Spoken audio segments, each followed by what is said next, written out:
বিশ্ব রাজনীতির অস্থির মঞ্চে দাঁড়িয়ে বাংলাদেশ আবার প্রতিবেশী ভারতের সঙ্গে সম্পর্ক পুনর্গঠনের পথে। কিন্তু অতীতের অভিজ্ঞতা, আস্থার সংকট এবং নতুন ভূরাজনৈতিক বাস্তবতা সব মিলিয়ে এই সম্পর্ক এখন শুধু কূটনীতি নয়, বরং মর্যাদা, ভারসাম্য ও ভবিষ্যৎ রাষ্ট্রনীতির প্রশ্ন। পৃথিবী মাঝে মাঝে এমন এক অদ্ভুত সময়ের ভেতর দিয়ে যায় যখন মানচিত্র একই থাকে কিন্তু সম্পর্কগুলো বদলে যায়। নদী যেমন একই পথে বয় কিন্তু তার স্রোত কখনো শান্ত, কখনো ভাঙনমুখী। রাষ্ট্রের সম্পর্কও তেমন। আজকের বিশ্ব ঠিক সেই রকম এক সন্ধিক্ষণে দাঁড়িয়ে আছে। চারদিকে যুদ্ধ, নিষেধাজ্ঞা, জ্বালানি সংকট, খাদ্য অনিশ্চয়তা, সব মিলিয়ে আন্তর্জাতিক রাজনীতি যেন দাবার বোর্ড, যেখানে প্রতিটি চাল হিসাব করে ফেলতে হচ্ছে। এই অস্থির সময়েই বাংলাদেশের নবনির্বাচিত সরকার ক্ষমতায় এসেছে। ক্ষমতায় বসেই তারা বুঝেছে দেশ চালানো শুধু অভ্যন্তরীণ রাজনীতি নয়, বরং বহির্বিশ্বের সঙ্গে সূক্ষ্ম ভারসাম্যের শিল্প। আর সেই শিল্পের সবচেয়ে কঠিন অধ্যায় হচ্ছে ভারতের সঙ্গে সম্পর্ক।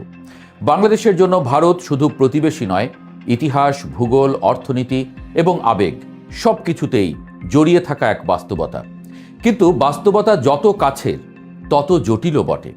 বিশ্ব রাজনীতির বর্তমান প্রেক্ষাপট পরিস্থিতিকে আরও কঠিন করেছে। ইসরায়েল ও যুক্তরাষ্ট্রের ইরানের উপরে আক্রমণ মধ্যপ্রাচ্যে নতুন অনিশ্চয়তা সৃষ্টি করেছে। তেলের বাজার অস্থির, খাদ্য সরবরাহ শৃঙ্খল চাপের মুখে। দ্বিতীয় বিশ্বযুদ্ধ পরবর্তী আন্তর্জাতিক ব্যবস্থার যে ভারসাম্য এতদিন ধরে টিকেছিল, সেটি এখন নতুন মেরুকরণে বিভক্ত হচ্ছে। নতুন শক্তি উঠে আসছে, পুরনো শক্তি নিজেদের অবস্থান ধরে রাখতে মরিয়া। এই পরিবর্তনের ঢেউ দক্ষিণ এশিয়াতেও আছড়ে পড়েছে। নেপাল ও শ্রীলঙ্কায় গণ অভ্যুত্থান ক্ষমতার পালাবদল ঘটিয়েছে। পাকিস্তান ও ভারতের সংঘাত আবার উত্তেজনা বাড়িয়েছে। আফগানিস্তানের অনিশ্চয়তা অঞ্চলটিকে আরও অস্থিতিশীল করেছে। ফলে বাংলাদেশ এমন এক ভূরাজনৈতিক ঘূর্ণিপাকে দাঁড়িয়ে যেখানে ভুল সিদ্ধান্তের মূল্য অনেক বেশি। এই অবস্থায় বিএনপি সরকারের সামনে সবচেয়ে বড় চ্যালেঞ্জ জাতীয় স্বার্থ রক্ষা করে কিভাবে বড় শক্তিগুলোর মধ্যে ভারসাম্য বজায় রাখা যায়। একদিকে ভারত, অন্যদিকে চীন, উপরন্তু যুক্তরাষ্ট্রের কৌশলগত চাপ, সব মিলিয়ে পররাষ্ট্রনীতি যেন দড়ির উপর হাঁটার মতো। গত এক দশকের অভিজ্ঞতা বাংলাদেশের জনগণের মনোজগতে ভারতের প্রতি মিশ্র অনুভূতি তৈরি করেছে। একসময় স্থল সীমান্ত চুক্তি, ছিটমহল বিনিময় ও সমুদ্র সীমা বিরোধ নিষ্পত্তি দুই দেশের সম্পর্কে আস্থার নতুন ভিত্তি তৈরি করেছিল। মনে হয়েছিল ইতিহাসের জট খুলছে। কিন্তু ইতিহাস কখনো সরল রেখায় হাঁটে না। তিস্তার পানি বন্টন নিয়ে অচলাবস্থা থেকেই গেল। তারপর 2014 সালের নির্বাচন ঘিরে ভারতের প্রকাশ্য অবস্থান বাংলাদেশের জনগণের একাংশের মনে সন্দেহের বীজ বপন করে। রাষ্ট্রীয় সম্পর্ক যতই উষ্ণ হোক, জনগণের অনুভূতি যদি দূরে সরে যায়, তাহলে সেই বন্ধুত্ব কাগজেই সীমাবদ্ধ থাকে। ভারতের ক্ষেত্রেও তাই হলো। পরবর্তী সময়ে ট্রানজিট চুক্তি, বন্দর ব্যবহার এবং বিদ্যুৎ চুক্তির মতো বিষয়গুলো অনেকের কাছে ভারসাম্যহীন মনে হয়েছে। বিশেষ করে আদানি বিদ্যুৎ চুক্তি নিয়ে বিতর্ক জনগণের মধ্যে প্রশ্ন তুলেছে। বাংলাদেশ কি সমান অংশীদার নাকি কৌশলগতভাবে নির্ভরশীল হয়ে পড়েছে? 2018 এবং 2024 সালের নির্বাচনে ভারতের অবস্থানও রাজনৈতিক আলোচনার বড় বিষয় হয়ে ওঠে। ফলে দিল্লির প্রতি রাজনৈতিক আস্থা ক্ষয়ে যায়। এর সঙ্গে যুক্ত হয় ভারতের অভ্যন্তরীণ রাজনীতিতে বাংলাদেশকে টেনে আনার প্রবণতা। বিশেষ করে আসাম ও পশ্চিমবঙ্গে অনুপ্রবেশকারী ইস্যু বাংলা ভাষাভাষী মানুষকে রাজনৈতিক প্রচারণার অংশ হিসেবে উপস্থাপন করা বাংলাদেশিদের আত্মমর্যাদাবোধে আঘাত করেছে। আসামের নাগরিক নিবন্ধন বা ধর্মভিত্তিক নাগরিকত্ব বিতর্ক অনেকের কাছে রাজনীতিকীকরণ বলেই মনে হয়েছে। অন্যদিকে ভারতে সংখ্যালঘুদের নিরাপত্তা ইস্যুতে বাংলাদেশকে বারবার আলোচনায় টেনে আনা সম্পর্ককে আরও সংবেদনশীল করে তুলেছে। ফলে দুই দেশের সম্পর্ক রাষ্ট্রীয় পর্যায়ে থাকলেও জনগণের মধ্যে দূরত্ব তৈরি হয়েছে। 2024 সালের গণ অভ্যুত্থান এই সম্পর্ককে নতুন বাস্তবতায় নিয়ে আসে। বাংলাদেশের রাজনৈতিক পরিবর্তনকে ভারতীয় সরকার ও গণমাধ্যম যথাযথভাবে বুঝতে পারেনি, এমন অভিযোগ রয়েছে। আবার বাংলাদেশের অন্তর্বর্তী সরকারের কিছু অপ্রয়োজনীয় ভারত বিরোধী মন্তব্য পরিস্থিতিকে আরও জটিল করেছে। কূটনীতিতে আবেগের স্থান কম, কিন্তু দক্ষিণ এশিয়ায় আবেগ প্রায়শই নীতি নির্ধারণ করে। একজন বাংলাদেশি ক্রিকেটারের আইপিএল বিতর্ক কিংবা সামাজিক যোগাযোগ মাধ্যমে নাগরিকত্ব ভিত্তিক বর্জন, এসব ছোট ঘটনা হলেও বড় আস্থাহীনতার প্রতীক হয়ে ওঠে। ভারতীয় হোটেলে বাংলাদেশি পর্যটকদের সেবা না দেওয়া কিংবা চিকিৎসা প্রত্যাখ্যানের অভিযোগ সম্পর্কের মানবিক ভিত্তিকেই প্রশ্নবিদ্ধ করেছে।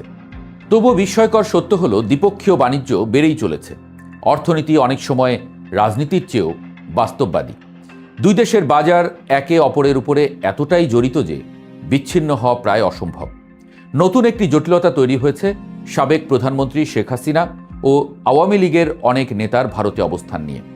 এটি এখন শুধু রাজনৈতিক নয়, কূটনৈতিক সংবেদনশীল ইস্যু। অতীতের অভিযোগ 2007 সালের রাজনৈতিক পরিবর্তন কিংবা পিলখানা বিদ্রোহ নিয়েও জনমনে নানা প্রশ্ন রয়েছে।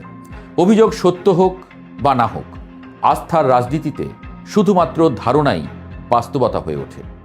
ভারত যেমন অনুপ চেটিয়া বা 10 ট্রাক অস্ত্র মামলায় কঠোর অবস্থান নিয়েছিল, তেমনি বাংলাদেশও এখন কিছু বিষয়ে স্পষ্টতা আশা করছে।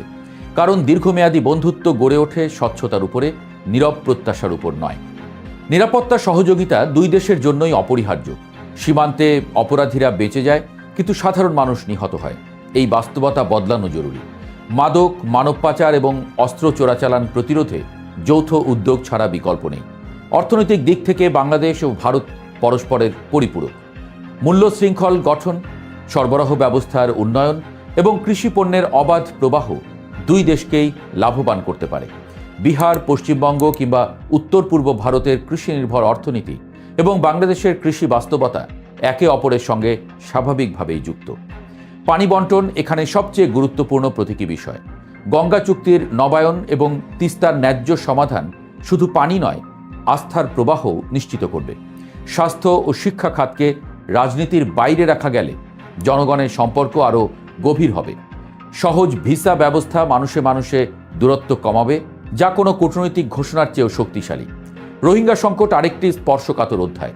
মিয়ানমারের বিষয়ে ভারতের অবস্থান বাংলাদেশের কাছে প্রায়শই দুর্বোধ্য মনে হয়েছে।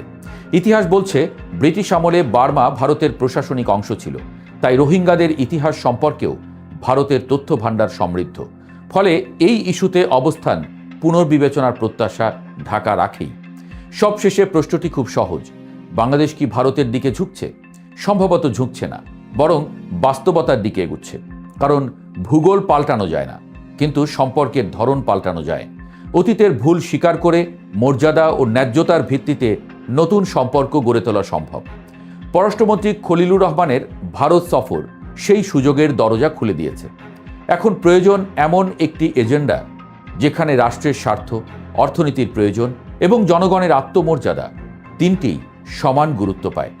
দুই দেশের মানুষই যুদ্ধ চায় না, আধিপত্যও চায় না। তারা চায় শান্তি, সম্মান এবং উন্নয়ন। ইতিহাসের শিক্ষা হলো বন্ধুত্ব তখনই টেকে যখন তার সমান চোখে চোখ রেখে দাঁড়ায়। বাংলাদেশ ও ভারতের সম্পর্ক এখন ঠিক সেই পরীক্ষার সামনে দাঁড়িয়ে আছে।